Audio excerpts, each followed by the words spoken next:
Welcome home to Tall Poppy, the channel for inspiring startups and thriving upstarts. Today we're doing a catch-up visit with Andrew and Caleb Richards, who are the founders of Starving Artist. And there's a lot of change that they're sharing. They're still on track, they're still focused, but they have pivoted and they are facing some realities in their sure, long-sighted ways that really belies their youth. They're really quite remarkable young men, or just young people. So I find them inspiring, and I hope you do so too. They are not dissuaded by obstacles in the road. They see them as challenges and as opportunities, and we are really thrilled to have them. And so welcome. Like, subscribe, and then we can let you know the next time we have an update from them. So we're really super happy to have Caleb and Andrew Richards here from Starving Artist, and we're doing a catch up, and there's a lot to catch up on. So hey guys, welcome. Thanks. So what has happened since we last visited? We were in the process of basically fundraising and also putting together a team, which we moved those things along pretty well. We've had a pretty big pivot in the concept. So originally it was a basically a collaboration platform for musicians and artists, and where basically you can find who you want to collaborate with, and find your collaborator on there. But now, since then, I got accepted into an accelerator program in Spokane, and I've been working with a mentor to kind of go through that. And in that process, asking a lot of questions and whatnot, we uncovered another opportunity that we think is going to be a faster path to revenue and simpler to execute on. So we want to start there and then circle back around to the collaboration app as part of the ecosystem as a whole in the longer term. So you weren't involved in this mentorship? So that's actually part of it. Part of the pivot also has been our game plan for the next 5-6 months.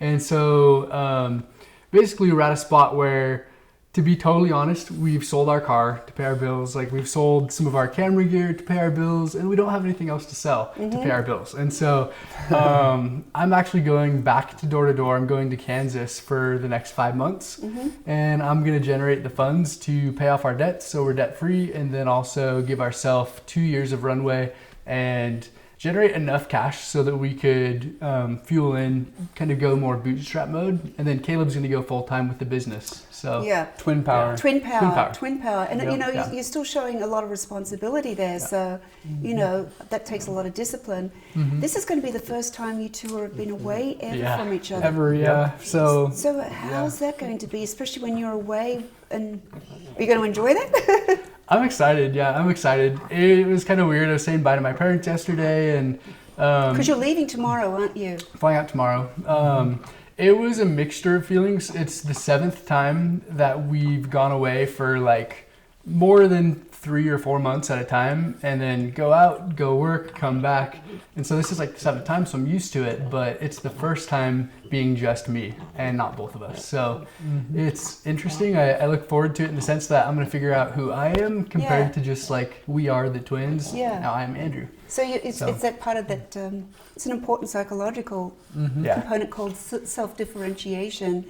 And it's all change, as we talk about all the time, change is always stressful, even when it's good. But know that you've got our support there with you all the way. So we're sort of backing you up, and call us in if you ever want to, because that's going to be part of the journey that everyone here needs to know of, just what it's like for you and for you too, because you'll probably be missing him as well. I mean, it's nice because we're both focused. He's going to have the sales, that's like the singular focus this summer, 6 days a week, 14-hour days. So he's going to be grinding on that, and I have the same thing with the business. And so we each have basically our responsibilities, and so I feel like I don't think we'll really think about it too much, to be honest. but it will be different. Yeah. For sure. So when did you get this mentor? Was it recent? When did that manifest? About a month and a week ago, I got accepted into the program and got paired with him to kind of work, putting together some of the documents, getting pitch ready, which I had done a lot of that, but he's been really good at looking at things from a more traditional startup sense. So he's been asking really good questions and really honing in on what we are offering and the jobs we're helping accomplish and the problem we're really solving and that type of thing. So that's what basically led to the pivot. That process. Did you? Was it it sounds like it was a formal application process or a competition? What was it? What was the? It's Start Spokane. In Spokane. Right. Yeah. So basically, it's kind of like an application process. You get in, talk with Megan Holsey, and then you submit your pitch deck and your executive summary, and then basically, if you get through the screening, then you get into the first phase of the program. They pair you with an entrepreneur in residence is what they call it, where basically you're working together to put together your financials and your executive summary and your pitch decks and lean canvas and everything you need. And then, basically getting ready for a pitch. And I gave a pitch on Monday. That went well. I can talk more about that. And yes. I'll be pitching again in 2 weeks. So yeah, the goal is to secure some funding. And are you pitching to what sort of entities? Or is it just practice? The one I did on Monday was basically practice. But in 2 weeks from now, it'll be to basically, it's a fund they have put together with the Mind to Market program. So if you get through the certain phase and you get accepted for funding, then they'll give you a certain amount of funding, and then you can move to the next phase where they help you with operations and building out your MVP and that type of thing. Yes, I love the business model canvas and the MVP. Yeah. So you're fairly well along the MVP though, because you've got the back end built out. And so that's the thing is with the pivot, the concept I pitched is completely different than the original concept we started with. So it's literally 180 degrees pivot. So is it a leaner? I can tell you all about it. Okay. So the new concept, it's called Starving Artist TV. It's an educational video streaming platform for music producers to start and then other creatives. So the problem was we as music producers want to learn from our all-time favorite artist. His name is Seven Lions, but we don't have access to him right now. And even if we did, it would be really expensive. And so we figured the next best thing would be if he could live stream his workflow on his computer and we could just see what he sees and hear him talk through his workflow, his process. Just make sure we're on the same page with what a music producer actually is. A music producer is someone who basically writes and basically arranges songs using computer programs. And they have multiple skill sets like mixing, mastering, sound design, all those things together make up their creative process. And so there's kind of a gap in the market right now where as producers, there's not a lot of good options to learn that creative process.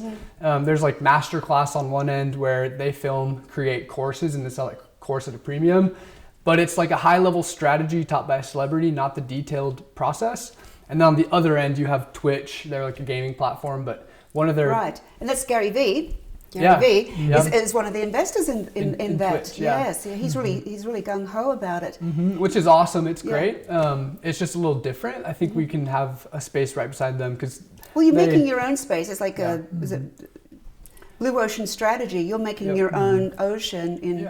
Yeah. Fill in the gap. So then the idea is all these famous music producers like Skrillex and Seven Lions and Diplo, these different artists, they're on their, the value proposition to them is you don't have to do any new work or any new time. They're already making music. All they have to do now is just press a button and live stream. They already have fan bases on social media that can jump on and watch them now create, and they're willing to pay for that. And so it becomes a new stream of income for them and a new source of value. So like for Kanye West consumers. be someone that you'd want? He's a producer, isn't he? I think he was a producer at the beginning in his career. I think he mainly raps now. Okay. Raps and writes music. To start, it would be producers because all of their work is done on a computer and they have that complex creative workflow. It'd be like if you play the piano, for instance, there's only a couple things to know, like the chords and stuff. It's not as complex of a process as making music on a computer or like post-production video editing on a computer, or illustrating, or graphic design and stuff like that. So what about like DJ Tiesto and all those guys? Because to me, they all are somewhat really akin to producers, because they're, even with their mixing, they really are creating something new. Would they fit into this? Yeah, exactly. Yeah, most DJs are also producers, so they produce their music, they make it all on their computer, and then they go and perform it as DJs to the events and everything. Yeah. So we're really the DJs are like the perfect market. Because they're huge in Europe. Are they? Are they big here? Yeah, blowing up. Yeah, since they've been 2011. blowing up. Yeah. Okay, so you guys are creating a platform to sort of help a grassroots. Yeah, bridge the gap between these high-level experts that people wish they could learn from but don't have access to, and then the upcoming music producers like us, where lower the barrier to entry, pay a couple bucks an hour, and now you can learn directly from your icon. Yeah, that's the nice thing about it too, is like the other alternatives out there, like Masterclass, where you pay $90 or more for a course. That's kind of a big buying decision if you don't have much money to spend, and there's a lot of options that you could deploy that money. And if you were to say hire someone for private lessons in person, you'd probably pay them like $15 or $20 an hour, or online you'd pay $15, $20 an hour. So if you're able to, through this live streaming platform, tune in for less than minimum wage, a few dollars an hour, $5, $6 an hour, whatever it ends up being, that's more affordable than all the alternatives, and you're getting the in-depth workflow from your favorite artist, someone who's already established. Okay, so it won't be live; it'll just be something that's pre-recorded that they can just use. So it will be live. So no extra work for the artist would mean that when they're doing it, they just push one button and go live. Right. And then people can tune into that live, or we can have our in-house team go and package up the best content from that live. Right. And then people can pay for access to that content. Right. Yeah. So that sounds fantastic. Yeah. So who came up with the concept of that? Who came up with the pivot idea? I did. One night I just couldn't sleep, and I kind of said a prayer of asking for some guidance, and woke up the next day just like having that idea just kind of flood me.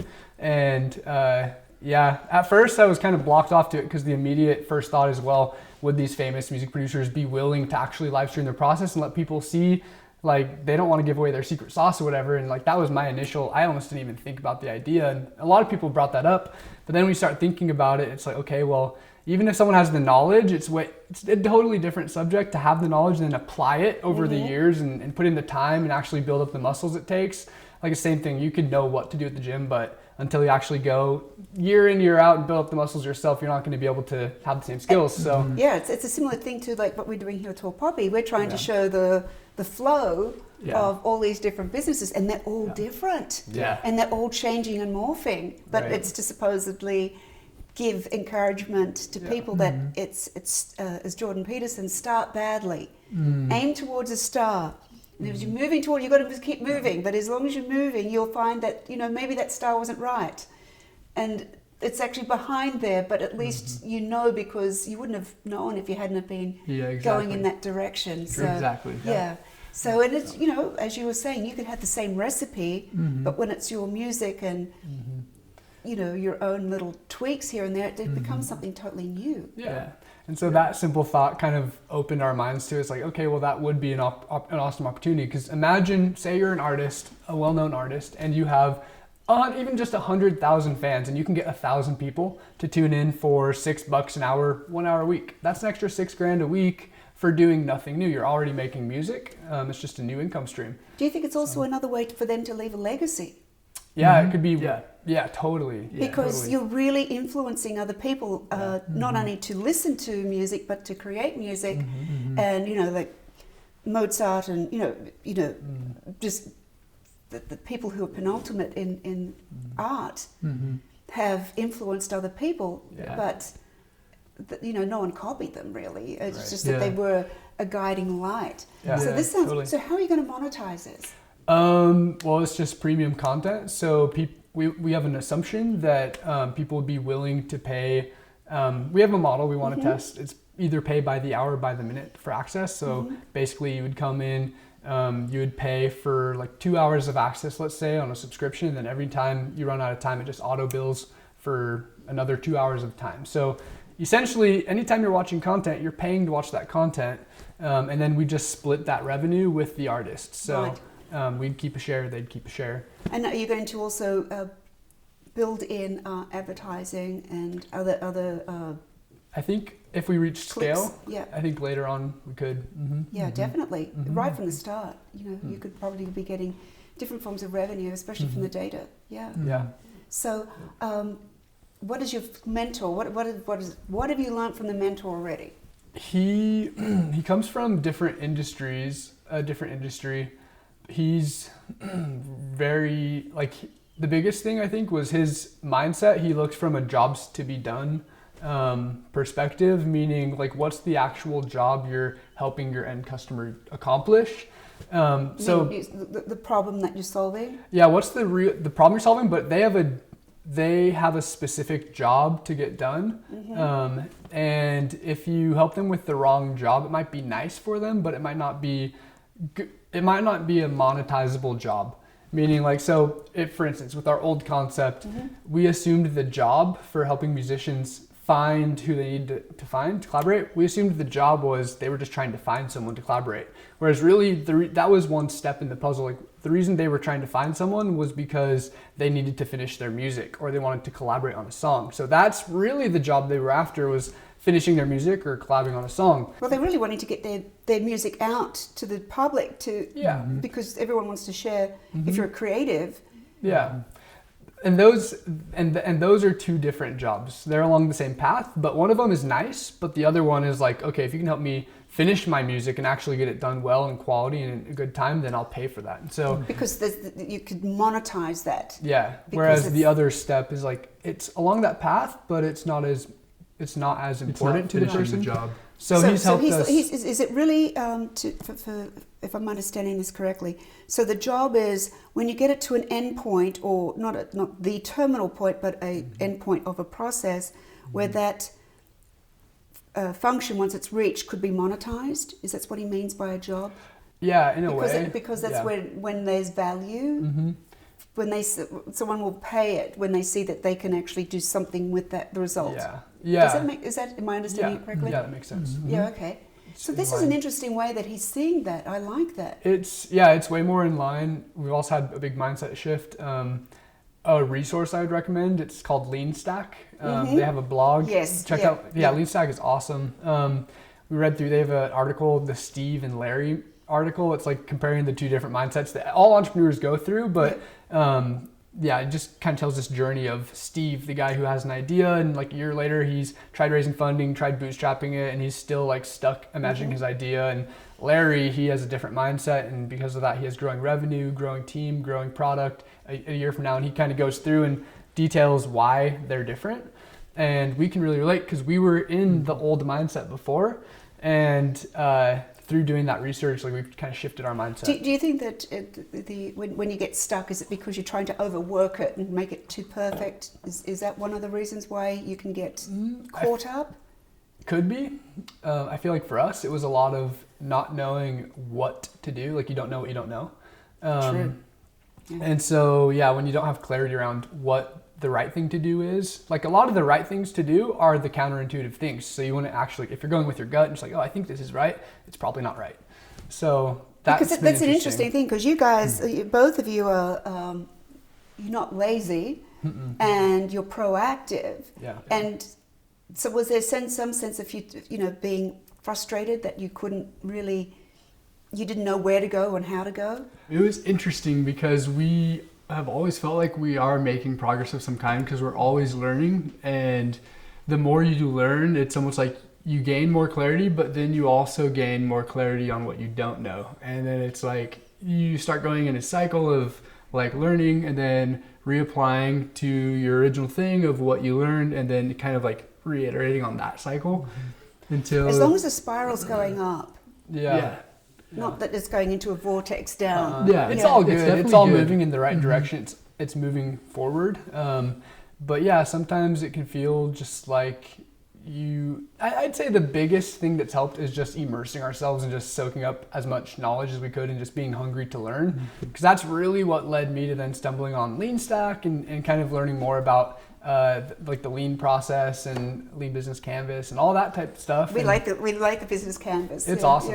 It's awesome. So that all those concepts together have kind of created a mindset shift where now I feel like that mindset shifts gives us a path forwards to walk on, where then we know we're moving in the right direction. So it seems, what you had before, that concept really did have value adding to it. Yeah. But it seems that you have this sense of what you have now. Yeah. Have you done the value adding proposition canvas yet that goes behind it? Yeah. So do you feel that that's more immediately viable? Yeah, I do. I feel like it's way more executable where we are now, and it's going to be more profitable for the company. It's faster path to revenue, just because it creates more value at the end of the day. I just think it does, because there are existing solutions for the other concept, and it's kind of a crowded space where there's people doing pieces and parts of what we wanted to do, which is cool. There's ways we could make it better, but then that's all we're doing is making it better than the alternatives, which is obviously a goal. But at the end of the day, I just feel like this concept is going to add more value. And it sounds like you can create a niche here, that this is an open spot. You've got two ends, but there's nothing in the middle. Yeah. So you can create a niche here, and then would you, as this monetizes up, would you then go into where you were going to go before? Yeah, exactly. Then it's more of like an ecosystem. You have the educational side where you're educating these creatives, and then you have the collaboration side where you have these creatives and now you're connecting them and they're collaborating, and it's more of like an ecosystem rather than just an app or just a live educational streaming platform. Have you thought of doing what you're doing now, going to be moving ahead with, and maybe having the experts from each of those facets that you're wanting to do originally with Starving Artist, with the collaboration? Maybe they could give master classes or live streaming of their workflow on how to collaborate even, because that's a skill set in itself. Yeah. So as you move forward, are you going to be writing an app from the ground up?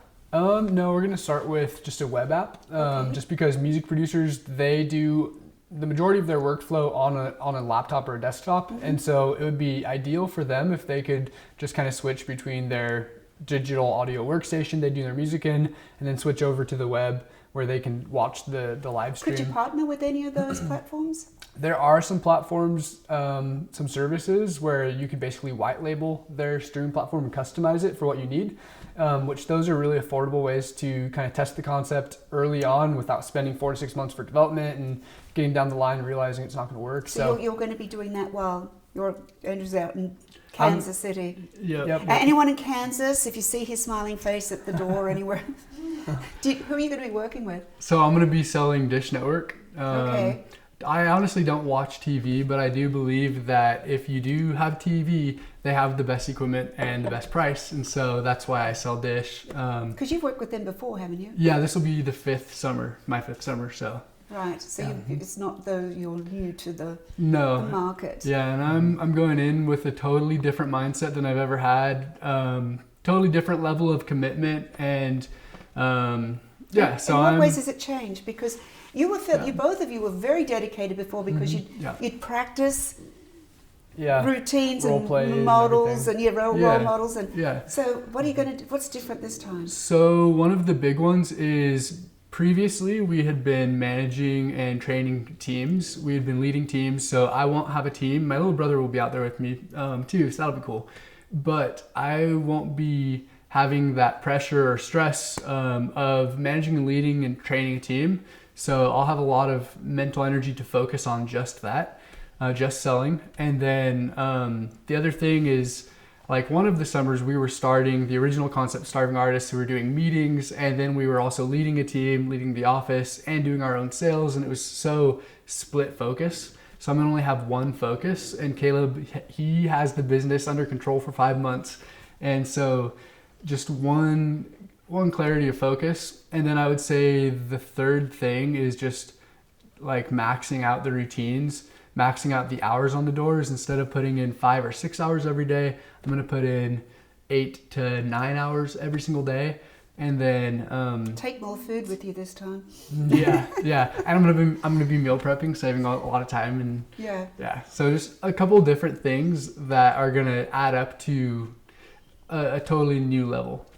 So. Why I say that is because that time you had a bag of salad and peanuts. Yeah, it was crazy. It lasted you for a week. I went a week on one big salad and nuts a day. Yeah, which felt pretty awesome. Felt really good. Like energy wise, to be honest, that was amazing because we were drinking kombucha, eating all this like really nice salad with salmon and everything in it, and a lot of veggies and fruit and stuff. So it was really energizing. See, you turned it into. I love this. The ability to turn constraints into leverage. Mm-hmm. It's so. How are you two going to keep Andrew in the loop? We'll probably just talk on Sundays. Catch up on the week. Yeah, I'll be busy from 7 a.m. until 11 p.m. when I get home. And how old's your brother that's going to join you? 20. Okay. Yep. Mm-hmm. So your parents are going to be really empty nesters almost. Yeah, they are. Yeah. Mm-hmm. Yep. So has he gone out to? He's done this before? Mm-hmm. Yeah. So you're not going to be totally alone. No. Okay. For the first month, then he'll get done with college and he'll fly out. And I have a lot of friends out there that I'm going to be selling with, and so it'll just be the first summer that we're apart from each other, which is going to be the biggest change. But I think it'll be a good change. Because just to remind you all, so these two were born at a pound 9 ounces each. Something like that. Pound 12 ounces. 10 ounces. Yes. 12 ounces. Yeah. Mm-hmm. And as preemies, and you've been in just best Done buds everything. ever since. Mm-hmm. So this is going to be a big Yeah. big change for you both. Yep. I think it'll make us more interdependent. I'm excited for that because in the past, a lot of times when you have the same skill sets and you're working on the same thing, it's sometimes hard to hold each other accountable. And it's sometimes hard to actually divvy up tasks and be able to split and like focus on two different things. And so now I feel like we're gonna be able to actually hold each other more accountable, and then what about yourselves accountable? And hold each other and ourselves accountable. Yeah, that's something we've. The business is square on his shoulders. The making money is square on my shoulders, and so we have to own it. Yeah, just owning it a lot more. This is really mature, and it shows. There was a wonderful quote I read recently that patience is a form of bravery, and it's like you two are really good at this. Thanks. Yeah, so it takes a lot of strength, interpersonal strength, to sort of say, okay, it's a big risk that not only we apart, but I'm handing over the reins all to Caleb, and then Caleb's giving all the financial responsibility to Andrew. That's just really functional and mature teamwork, it seems like. Thanks. Yeah, I feel pretty blessed. Not many people have that ability, so it really is twin powers, and we're pretty lucky for that. So I'm excited to see how it works. I think it'll be cool because we'll actually get twice as much done for real in the same amount of time. So how are you two going to collaborate? Because I know you two are both really creative and you have this internal drive to create, and sometimes it's a good stress reliever. So it is. Will you two try and still collaborate while you over on distance? music? Yes. So I'm not bringing a laptop out. I'm not bringing anything else out except for my suitcase and my backpack. And so I'm not gonna have any time for music carved out until I get home. And then but that's kind of what it takes. It takes being obsessed and solely focused on that thing if you're going to be successful in door-to-door sales. And it's not just door-to-door sales. It's just you're applying it to door-to-door sales, but it's it's applying it to a responsibility that you've voluntarily taken on.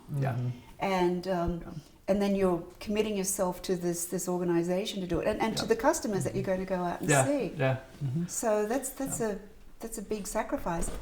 Here comes Frank again. It's an adventure. It's an adventure. It is an adventure. I love how you see that. Yeah, like to be honest, like the times where we felt the most alive have been when we're in that grind where we're singularly focused. We're out there meeting people every day and knocking on doors, and it's just awesome because you feel kind of in a flow, and you're just kind of you just are in that momentum, and you feel like you're growing, and it's really uncomfortable, but that's what makes it so amazing. Well, you know, it is uncomfortable. It's like when you go to the gym and you work out and you get sore, but when you know that discomfort is actually part of the growth process, and it's different, but that doesn't mean to say it's bad. It's just that's part of the transition to a new place. When you went to bed and you went, okay, I'm just putting down all the defenses so I can have this. Would you like to sort of like unpack that? Yeah, I mean, I was a little bit, to be honest, I was a bit frustrated because I was in the middle of the process of really, the mentor, he was kind of working with me to kind of really go deep and vet the idea and asking me all these good questions, but a lot of them I just felt like didn't really pertain to what we were doing, so I almost felt like he didn't really understand what we were doing, and it was almost, he was challenging us in really good, positive ways to really challenge us and see, does your product actually have skin on the bones? Is it really what you need to build and all that? And so I was a little frustrated because I was trying to work through that process, and I went to bed just like, okay, I just said a prayer that I just want some guidance and just to know what to do. Just opened up and just couldn't really sleep that night. It was tossing and turning with literally just had ideas popping through my head the whole night, and woke up and had the idea. I was like, okay, this is where the subconscious can just be wonderful when you just give it some space to let it work. Yep.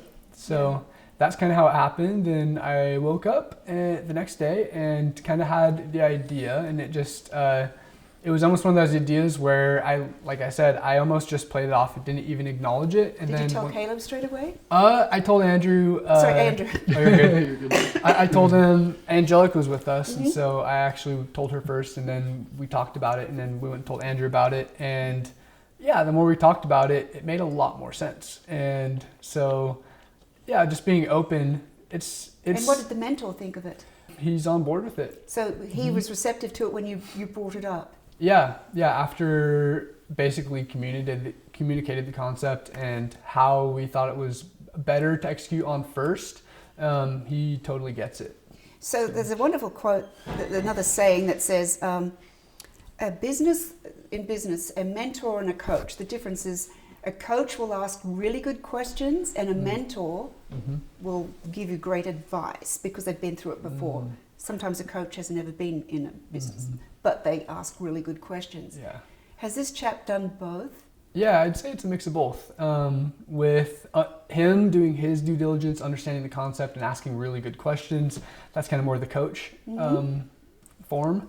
And then when I was putting together a story and my pitch deck and everything, weaving everything into a narrative, he was really good about helping give some metaphors I can compare it to and kind of help navigate that storyline. So it was a mix of both, I'd say. It's been really valuable. So I like that you've been working on a story, because people learn through stories. So that's on average for most people. The best way how they learn is through stories. So what is your story? Well, the story I put together for the presentation was simply that it's comparing basically the idea that whenever there's new technology, it brings with it new change and new opportunities. And basically, we've all seen that in our lives. Fast rewind, 1970s, an event of... You weren't even born. I wasn't even born, but cable and satellite TV came around, and it affected a lot of industries like sports. In some places it did. In some places, yeah. And in sports, you went from having to be at the sporting event to now being able to watch the sporting event from your home because of TV, and that grew the industry to multi-billions of dollars. Fast forward, Facebook, YouTube, social media did it again. Fast forward, live streaming did it again with the esports market, Twitch TV. Now, the esports market, where you watch people play video games, generates $3.6 billion in revenue, and it's growing every year. And they're the ones that are actually vying for the licenses to film and record all the NBA, the hockey, the football. So TV is becoming redundant. Traditional TV. And so basically that's just it's to demonstrate the point that, again, anytime new technology comes around, it creates new change and opportunity. And with Starving Artists, we're part of that life cycle. And today there's new opportunities that are available for music producers and creatives who want to learn and grow, because live streaming allows access that wasn't available before. I think that's fantastic. And you're really treating the people that you're pitching to that they're on board with this, that they know this. They get it. They get it. Yep. So when do you pitch next? Who do you pitch to? Yeah, I have a meeting scheduled for the 22nd of this month of April. I'm probably going to be pushing that back 2 weeks because one of the homework items I got is to actually start talking with the famous music producers and get them on board, or like letters of intent. So how do you get access to them? We have access to 3 of the 5 that we want to start and partner with through our warm network, and just through our warm network basically. So what's a warm network? Just the people that we know already. Okay. So we'll get human contact. Yeah, right. Pretty much. So yeah, we'll leverage our relationships and get introductions to them, and really figure out how to pitch the vision and get them on board. So if anyone's out there watching this and they have warm networks with famous music producers, please get in contact with these guys. That would just be brilliant. Yeah, we really want to partner up with the right people that see the vision and get them on board to help us create this opportunity, because it's a win for them. They get a brand new income stream, and it's like we want to give them equity in the company. And then for us, like, it's very important for the company and for the people, the consumers. They want that value. It's just not out there yet. So I think all of us coming together to actually make that happen. It's interesting really you're important. talking about giving equity in the company, so you probably haven't talked to an attorney yet about what that percentage would be. But not yet, but that is a great idea, though, because a little bit of something gives skin in the game. Yeah. It's, but because you've got people out there who want to control it all the time, and it's like in oil and gas, we'd say it's a little bit of something is better than 100% of nothing. Yeah. And because it can really make a huge difference to let someone have a little bit of equity if they're going to be, especially the key players early on. Yeah, because it's going to be those early partners that actually they have to be willing to work with us a little bit, because it's going to be a back and forth process to find that balance where consumers are getting enough value where they're willing to pay, and at the same time the artist feels like it's not a hassle. It's not something they have to like worry about doing, or it's not taking a bunch of time or work. So we have to find that balance, and that's going to take some back and forth with the artist. So them having ownership in the company just makes sense. So when you're talking about how your mentor had asked you about the storytelling about technology, does it dovetail for these producers, these famous producers, to sort of, this actually would align with them too, getting on board with you, that this is a natural extension of what they're doing? I would say so. I would say so, because it's all technology, and they're definitely technophiles. Yeah, so, definitely. Yeah, I would say so for sure. So you're creating a natural extension of what they're doing. Yeah, it's right in line with them, and that's the thing is, if you put yourself in the shoes of, you're like a famous musician and you have hundreds of thousands of people that want to learn from you because they view you as their favorite artist, and you have the skills to teach them, like you're already spending time making music on a regular basis. Literally, it just makes sense. All you have to do now is go live and allow those people the access they want. They'd probably be willing to pay you. So and you're sort of seeing your flow. They're not copying the music. You're not giving anything like that. Yeah. And that, what is it? The highest form of flattery is mimicry. Yeah. So as you've made this pivot, have your resources expanded? Has your team expanded? What's happened in that regard? So we have a CTO at the moment, and then as far as developers go, we're actively recruiting 2 computer science majors from a local college, WSU, Washington State, and they both have 1 more semester left in school.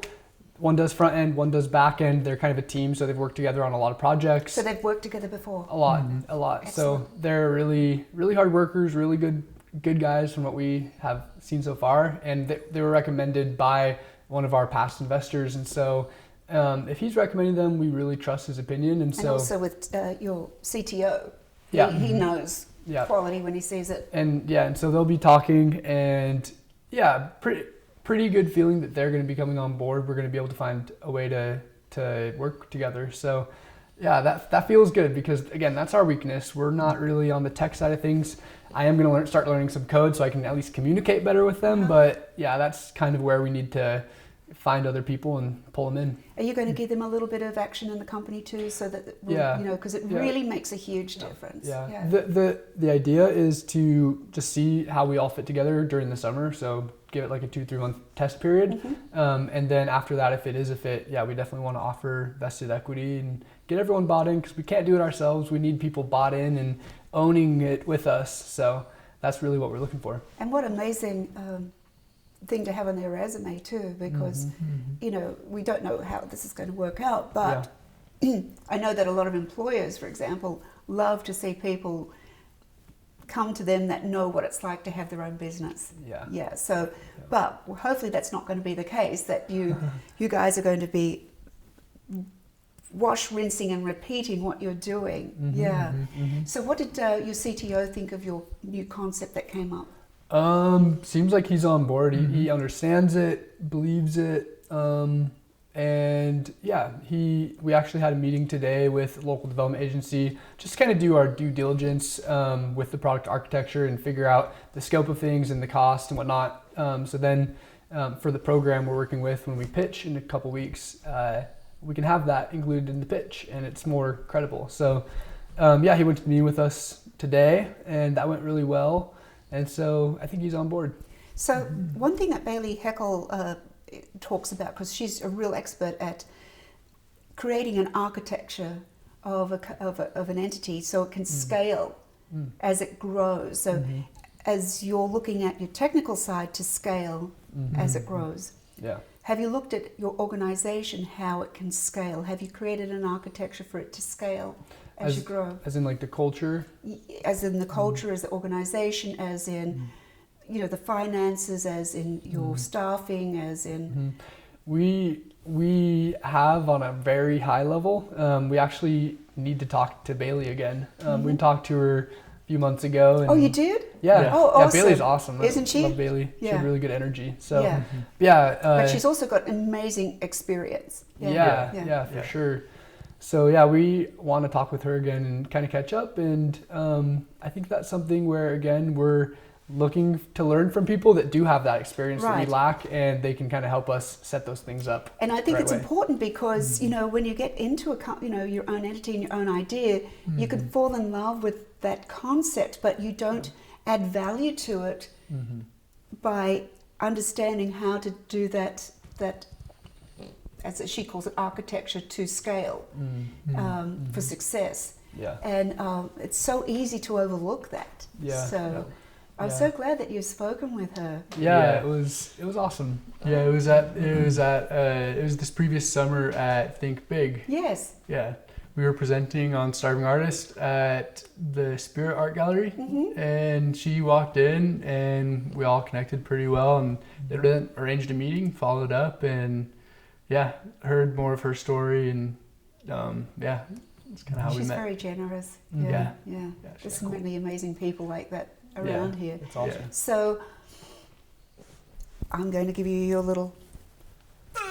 The ball. Here we go, the ball. This one will be fun. Okay. And you know that you each have to do this, but Frank doesn't need to. He's got his paw there. Okay. In the next few months, and we might want to catch up halfway through summer.